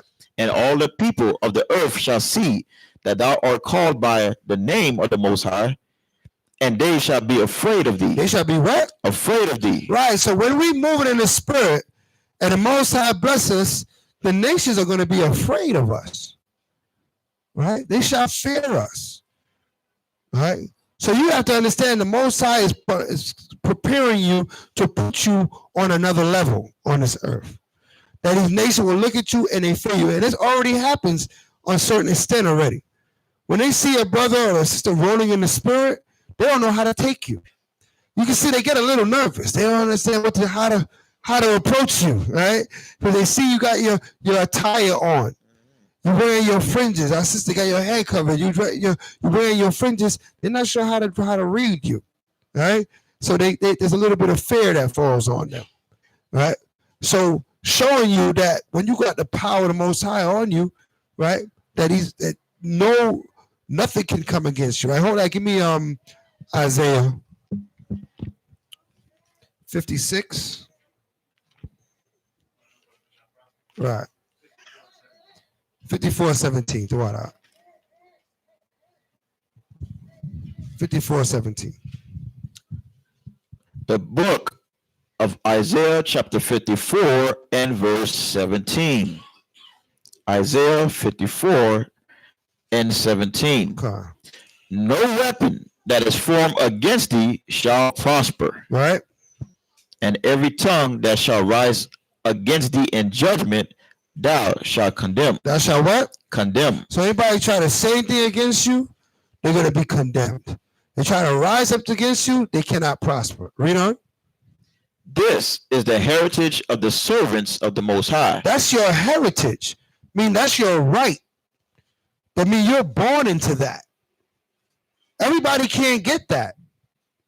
That is the heritage of Jacob, of Jacob, of Israel, right? That anyone coming against you, if you're keeping the law, statute, commandments, they cannot do you no harm. Everybody understand that? This is why you can be bold in Torah. You can be bold in righteousness. But if you're in wickedness, then you be fearful, right? Then you're scared, right? You don't know, can I do this? You're fearful. Why? Because you know you're not rolling in righteousness. But if you know that you're keeping the law, statute, commandments of Yah, nothing can come against you. Everybody understand that? Read that verse one more time from the top to the bottom. Isaiah 54 and 17. No weapon that is formed against thee shall prosper, and every tongue that shall rise against thee in judgment thou shalt condemn. This is the heritage of the servants of the Most High, and their righteousness is of me, saith the Most High. Right, go back to Deuteronomy 28. So that's the blessing of us walking after his ways. So you might ask yourself, why do you go through all this? Why do I do all this? Right? There's a blessing that you're receiving today, yesterday, the day before. There's a bonus that should be in your spirit as long as you keep in this Torah. There's nothing really too fair. Right? Some people fear going to a certain neighborhood. You know, I remember growing up in Brooklyn in certain areas, you just didn't want to go, right? If we say, yeah, come and see me out in Brownsville, you're like, I don't know. Right? Yeah, we going down to Pickett Avenue. I ain't too sure. I'm going to go shopping. I'll be Square Mall. I'll pass, right? Because you know that there was some issues down there. There was a situation going on, right? But that's a hearse. Well, that's been a little older than my time. We already had Esau under control by the time I was, we weren't worried about Esau, right? But we fed our own people more than Esau. In my era, in the 90s, in the late 80s and 90s, right? We had more issues with our own than the white man. Right? Before, you go back to the 70s, 60s, yeah, they didn't want to go to Bensonhurst. They didn't want to go to New Utrecht and them areas because it was crazy over there. They run you out of there with bats. But by the time the 80s, 90s came around, it wasn't like that so much. We had to be worried about going to East New York, pink houses, right? You know what I mean? Like, it ain't easy over there, right? Right? You say the wrong thing, you might get shot. Right? Straight up. Right? You wear the wrong thing, you might get robbed. Straight up, right? I mean, I had to fight for mine, so I already know, right? So, you know what I mean? It ain't that. It wasn't. You had no choice in the matter. So, you put it on. You can put them sneakers on now, because you might not make it. You might make it on that train, right? That's it, right? But reality of it is that coming into Torah, we don't fear going anywhere, right? The fear is done, right? Behind any doors, any challenges, right? Fearless, man. If you keep in Torah, fearless. Walk up in any situation. right? It can't do us nothing because we know we're in this word. All right, everybody understand that? All right. So we boldly go where no man goes, as they say. Is that Star Trek? We boldly go where no man goes, right? Right? If no man's gone before. All right, let's read. Deuteronomy 28, verse 11. Uh-huh. And the Most High shall make thee plenteous in goods, in the fruit of thy body, and in the fruit of thy cattle, and in the fruit of thy ground, in the land which the Most High sware unto thy fathers to give thee. Right. So what? He's gonna make you plenteous. Mean that you're gonna have what? Abundance. Everybody understand that? That's when we be in the blessings of the Most High. Give you plenteous. Read on. And the Most High shall open unto thee his good treasure, the heaven to give the rain unto thy land in his season, and to bless all the work of thy hand. And thou shalt lend unto many nations, and thou shalt not borrow.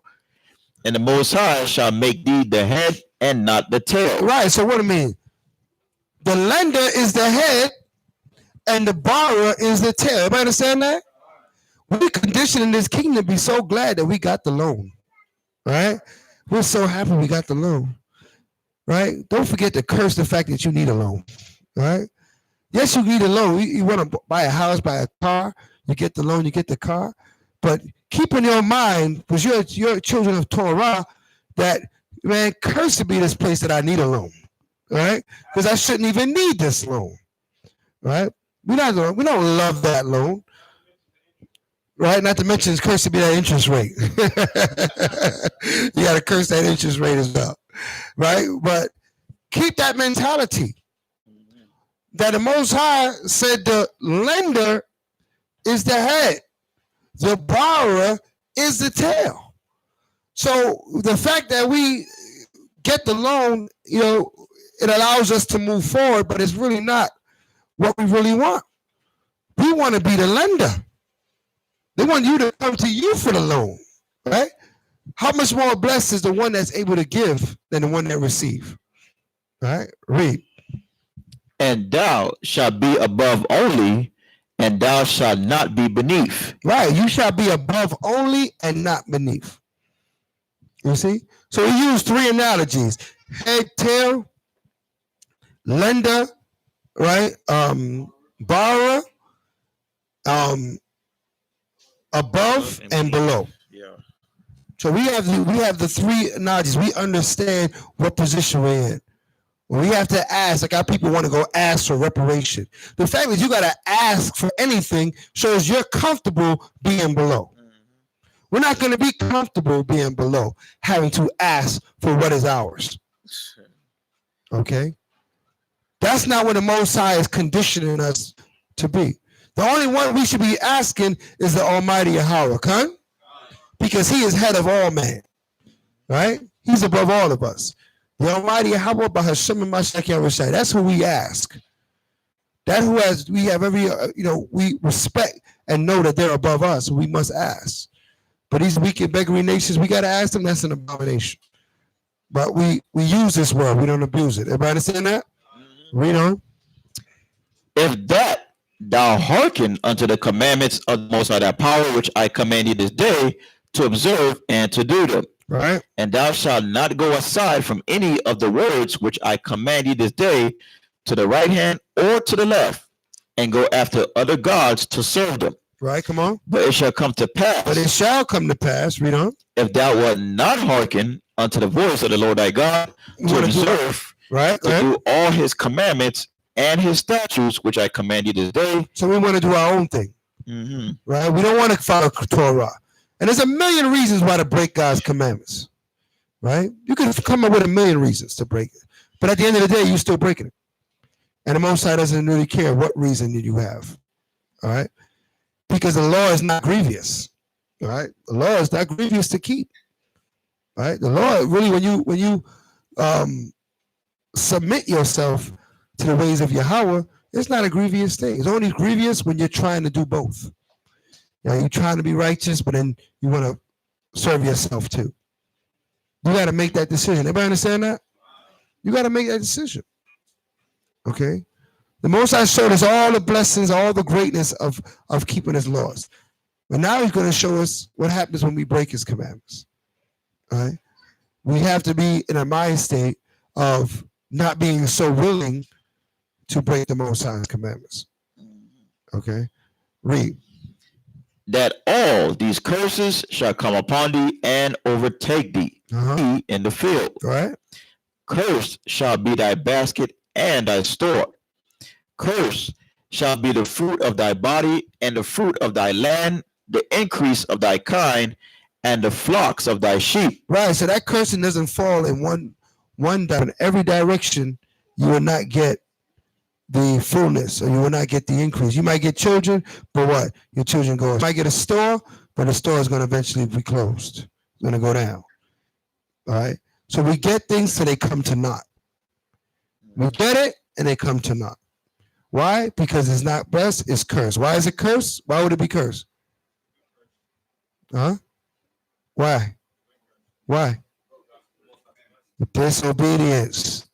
Disobedience. That's the reason why it's cursed. Right? We break the curse when we break the cycle. Right? When we become obedient, the Most High will open up his doors to you again. Right? And then comes the blessings. Right? It's not going to be the fullness to the whole nation is blessed, but you will get some blessings. Right? When you break that cycle of being cursed. Okay, read. Verse 19. Cursed shalt thou be when thou comest in, right? And cursed shalt thou be when thou goest out. Now you going out on the road and you got to strap up, right? Because you're worried about what you're going to get into on the road, right? You're coming home, you're wondering, is anybody in my house? ADT, you coming in, you got to press your code to get in your house. Nobody in there. You worry about who in your house when you're not in there. That's curse coming in and going out. Okay? Because you constantly trying to protect yourself against the enemy, trying to find some way to protect yourself. Why? Because the enemy is all around you. Read. Verse 20. And the Most High shall send upon thee cursing, vexation, and rebuke, and all that thou settest thine hand unto for to do, right, until thou be destroyed, and until thou perish quickly, because of the wickedness of thy doings, whereby thou hast forsaken me. Right, so that's become the situation. Everything you touch becomes a rebuke, a complaint, a situation, right? Because we're under the curses. Our people are under so many curses, they got used to them, right? They live, they say, well, that's the hood. That's how it is, right? Family, you get drug people. Get on drugs, people lose their lives, get incarcerated. All these things are the norm in, minority neighborhoods, but it shouldn't be that way, right? So-called minority neighborhoods, or so-called neighborhoods of our people, it shouldn't be that way. We're the children of Israel. If we had a neighborhood that was all the children of Israel, shouldn't that place be the best place on earth? Because we should all be full of blessings. But we don't keep Torah. We don't keep the commandments. Our churches have failed us tremendously. Our spiritual leaders have not led us in the ways of righteousness. So then what? We go to the church thinking that, okay, they're going to tell me about God, and they tell you about religion. But that was made by some man. So they give you some man's ideas. You go to church to learn about the Most High, and you learn more about man than you need to know. Okay? Then we want to know why our conditions are the way they are. Okay? Why our neighborhoods are the way they are. Okay? We need to get our mind right. As the Lord's chosen people, we can't be blessed in wickedness. Everybody understand that? We can come up a little something. You sell a little drugs, you make a little money. But what's going to be your end? Right? Death? Right? Or some sort of a curse to your own people, right? Causing death. If it's not your demise, you're causing the demise of others, right? Give me Romans 6 and verse 23. Is that it? Yeah, Romans 6 verse 23. The book of Romans chapter 6 and verse 23. Come on. For the wages of sin is death. So because we have so much sin in amongst us, that's why we have so much death amongst us. That's why you turn on the news and it's constant. This one shot, that one stabbed, this one. Why? Because of the sin. If the sin, if we can convince our people as well as ourselves first, and then our people to sin less, there'll be less death. Everybody understand that? That's the one thing that doesn't come up in these think tanks and these what do they call it? These meetings, city council meetings, and they come together. Anytime somebody's shot, they have these rallies and they sit in a circle or in a room somewhere and they talk about the crime in the neighborhood. And they're looking for solutions. They say, we need lights. We need more police. Well, the police killing y'all. Right? So that ain't going to work. Right? We need more lights. We need this. We need that. What y'all need is to keep Torah. Who's going to stand up and say, what y'all need to do is keep the commandments so we stop dying? Right? That's the answer. They ain't going to hear that, though. Right? We've been there. What's Samson on that? He stood up in one of those meetings and said that. It looked at him like he was crazy. Now, this is not the place for that, sir.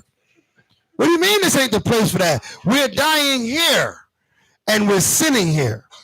And the prophet is telling you to stop your sinning so you stop your dying, and they're going to tell you this is not the place for this. You're confused. Our people are coming a lot of it's like the medicine today. They move like the medicine changes the symptoms. They never look at the problem, right? They try to, mask the symptoms. You got a cough, you get cough syrup. Why are you coughing in the first place, right? You should be paying more attention to that, right? Trying to find out the solution. More police and more lights, that's not the problem. The problem is we hate each other. That's the problem, right? Because what is love? What is love? Love is keeping the commandments. So if we loved one another, we'd keep the commandments towards one another. But because we hate the Most High, we don't keep the commandments.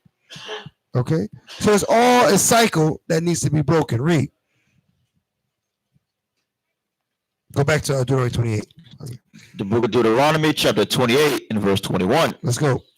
The Most High shall make the pestilence cleave unto thee until he have consumed thee from off the land whither thou goest to possess it. Right. So he said to make the pestilence cleave. Sickness, disease, right? Stinging insects, right? That is a pestilence, right? Disease-ridden insects, right? They cleave onto us. Everywhere we go, they follow. Right? Read on. 22.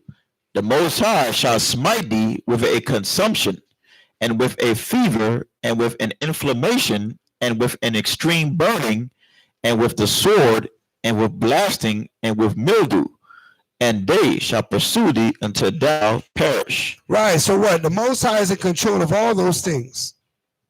Right? They have new diseases come out.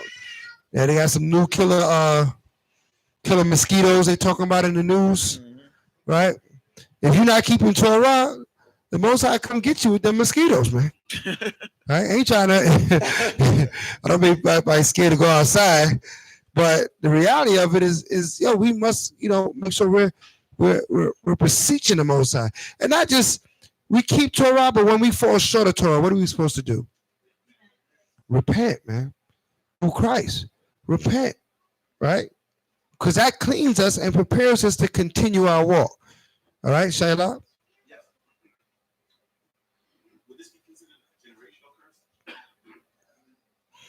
Just one generation? When you say generational or passed on? Deuteronomy 9 says that the father said he'll visit Upon the children to the third and fourth generation. Right. So when you said break the cycle, Right.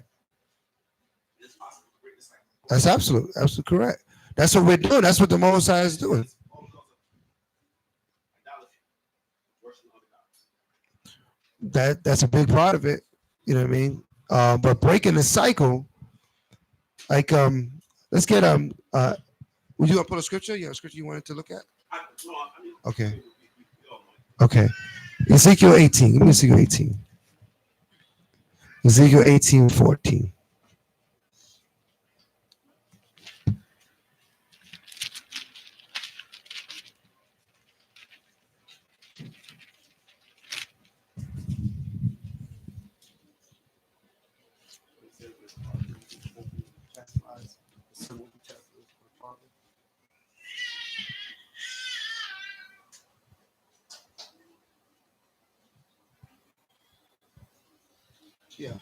That one.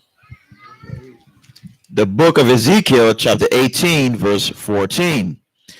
Now lo, if he beget a son that seeth all his father's sins, Right. which he have done, Come on. and considereth and doeth not such like. If you don't do like your father has done, right? You've seen your father's sins, and you go, I'm not going to do that. I'm going to keep Torah. Read on. That have not eaten upon the mountains, neither have lifted up his eyes to the idols of the house of Israel, Right. So you mentioned the idols, and they're going astray with the idols. Read on.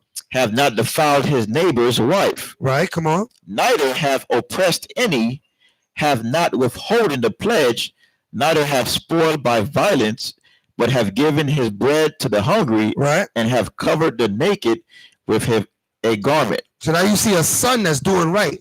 You know his father was doing wickedly. Read on. That have taken off his hand from the poor, that have not received usury nor increase, have executed my judgments, have walked in my statutes. Uh-huh. He shall not die for the iniquity of his father. He shall not die. Read on.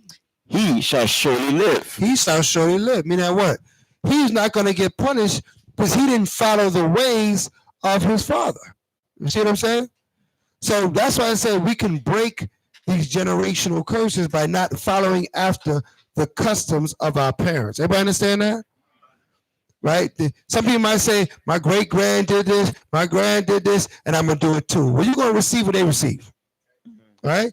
At some point, you got to break the cycle and say, you know what? I will not do what they have done. All right? Read on. As for his father, because he cruelly oppressed, spoiled his brother by violence, and did that which is not good among his people, lo, even he shall die in his iniquity. Right? He will die in his own iniquity, and it won't continue. Everybody understand this? Hold on, give me Lamentations.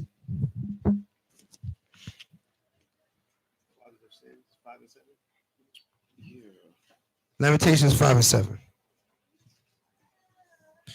We got to break these generational curses. Let's go. Lamentations chapter 5 verse 7. Right? Our fathers have sinned. Our fathers have what? Sinned. Our fathers have sinned. Come on. And are not. And they're not here anymore. Come on. And we have borne their iniquities. What does it mean to born? Carry. We carry their iniquities if we carry on their what? Their traditions. Right? Yes, we're born into a situation. We're all born into a situation, right? We're born into a world that's full of wickedness, right? So we're born, like Paul said, I was conceived, what? In sin was I conceived, right? Then my mother conceived me, right? So we're born into a sinful situation. But if we then choose, right, to turn our hearts to the Most High and keep the commandments, we break the cycle. Everybody understand this? Read on. Servants have ruled over us. Right? There is none that doeth deliver us out of their hand. Right. If we continue in their traditions, servants will rule over us, and no one can save us out of that situation.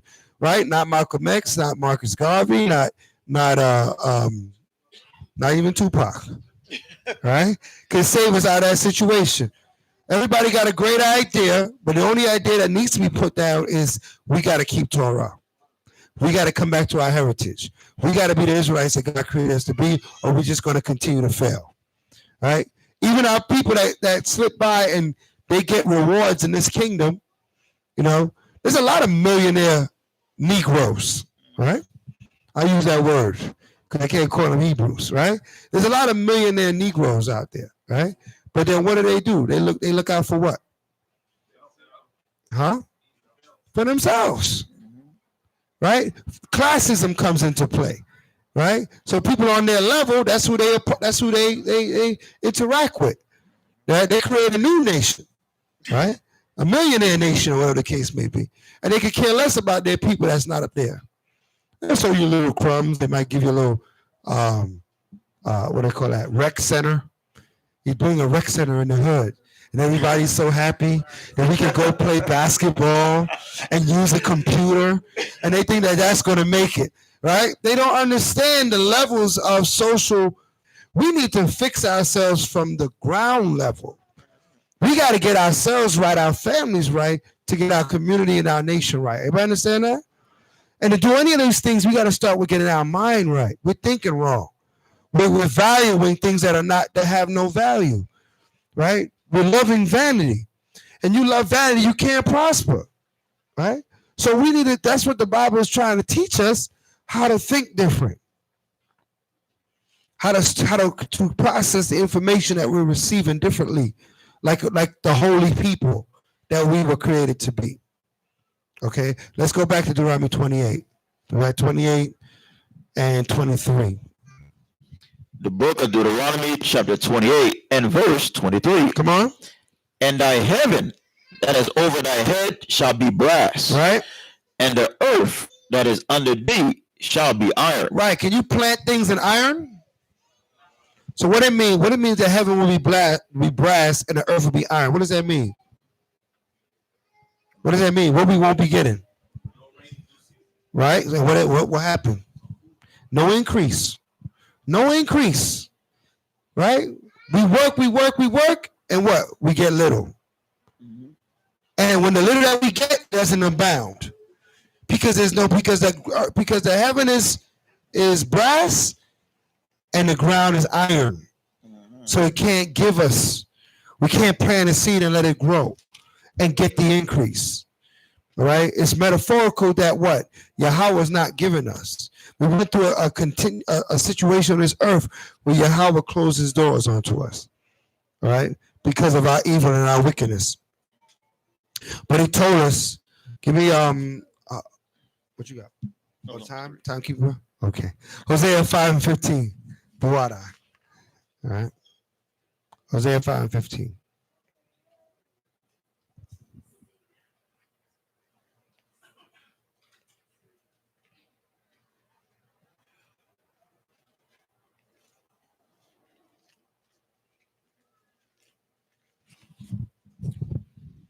The book of Hosea, chapter 5 and verse 15.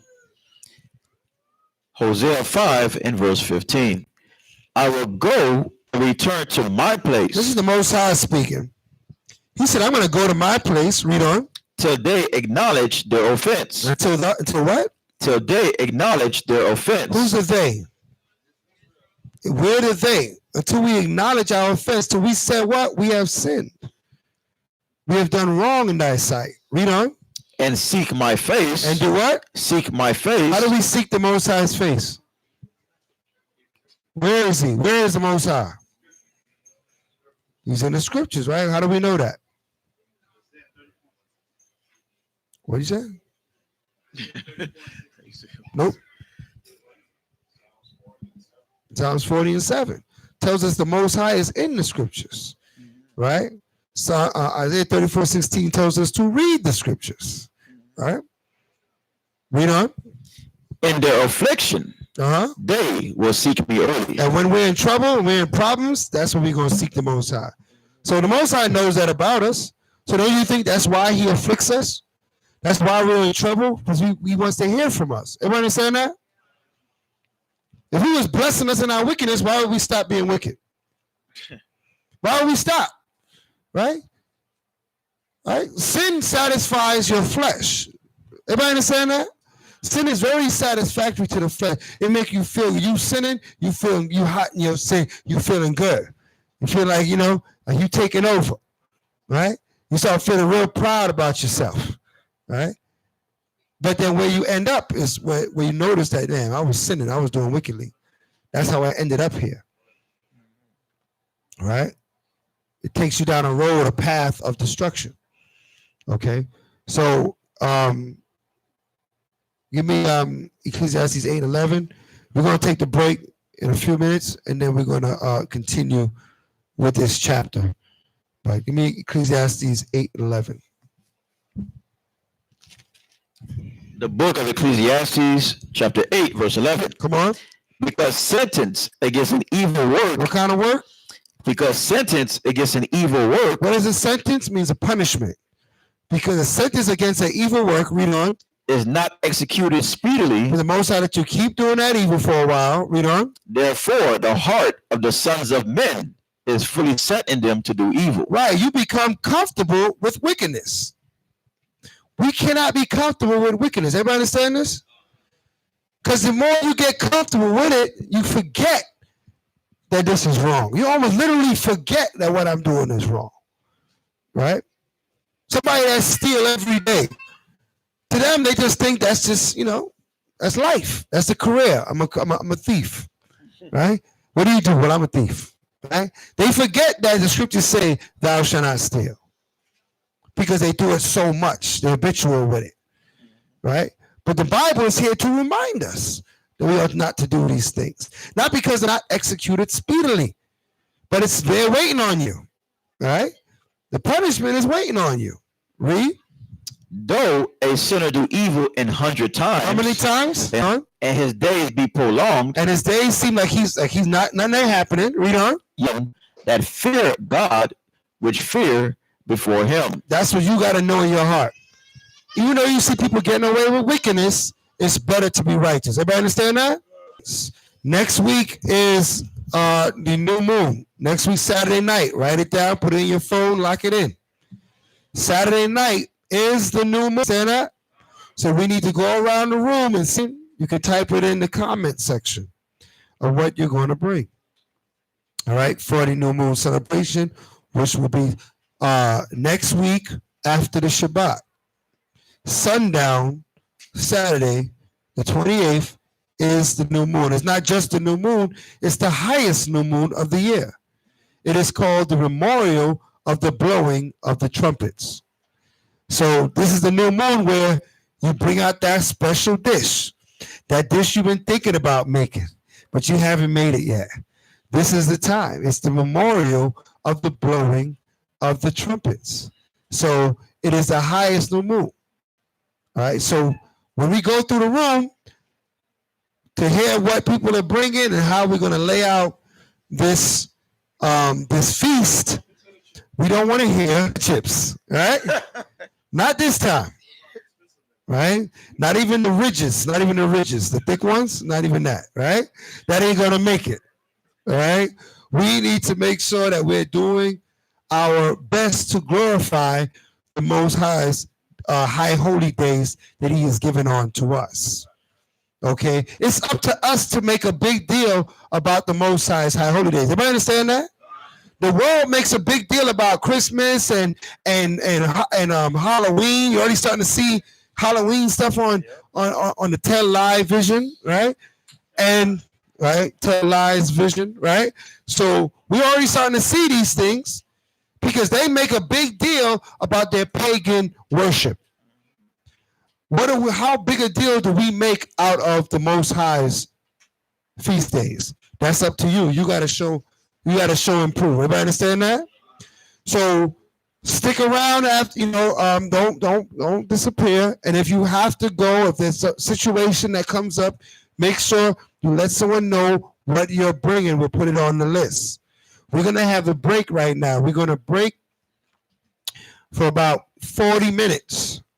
We'll reconvene at 4 o'clock. During that break is when you get to mingle, and eat your lunch and rest, get a chance to stand up and walk around and things of that sort. Take that time out to think about what you're going to bring so we can go through it quickly and people don't say, well, I don't know. Okay? So we're going to go around the room. We're going to ask every individual, all right, what they're going to bring. I have here, this is up here if you want to take a look at it. What this is on the line of people at home, right? What this is the schedule of the tents in Quiet Waters Park from October 13th to, on this says the 20th, but we're going to be there to the 18th, right? From October 13th to the 18th is the Feast of Tabernacles. Okay? The Feast of Tabernacles mean we have to dwell in the booth. We got to come out of our houses, come out of your AC, right? Come out of your king-size bed, right? Your El Dorado furniture, right? And come to the park and sit on the ground, right? for the whole week. All right? Because you are Hebrew Israelites, and that's what Hebrew Israelites do. Right? We're always reminded to be humbled, right, during this time, dwelling in booths. Here's the list. It's up here. Make sure you get your tent before there's no more tents left. Come? 26 tents in there. We don't want anybody else in the park but us. All right? So they got to lock it down. All right? I bring it up every week. You don't want Moab in the tent next to you. That's an abomination. So make sure we get all the tents in the park. All right? Quiet Waters Park in Deerfield Beach from October 13th to October 18th. The paper's up front here if you want to see what tents are open. You come look at it, and when you call them, you rent the tent. It's $35 a night. Everybody understand that? Okay. Any other announcements before we break? At this time, anybody, is this your first time coming to the Light of Zion and having a convocation with us and gathering with us? Anybody first time, raise your hand. It was your first time coming with us. Anybody? No first timers here today? Oh man, we gotta step it up then. Huh? You're supposed to have first timers every week. Oh, they left? That was the first time. Oh, I think a hand slowly raised from the back. Sister, is this your first time here? Leave the Most High around the place. Most High, hallelujah.